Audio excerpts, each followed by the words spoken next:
Standing for truth is something that I am going to live my life by day in and day out to the best of my ability.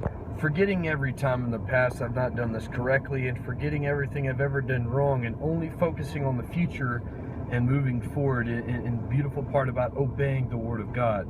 See, what's disheartening to me right now, especially from yesterday until today, is I'm seeing a lot of people who claim to be Christians who are showing nothing but hatred and judgmentalism right now. And see, I don't see anywhere in the Word of God where Jesus or his apostles ever even once did that.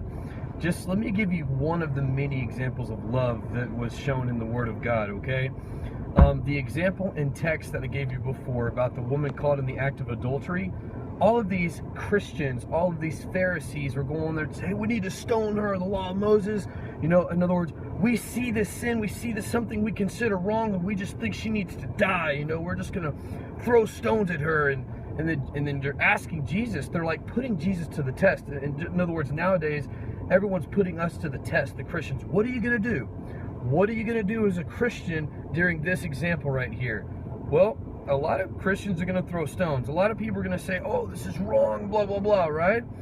And then how effective is that? Jesus hates that. He just basically, in love, looked at everybody and he just wrote in the stand and he said, hey, he who is without sin, cast the first stone. Not even one of those so-called Christians was worthy of casting a stone.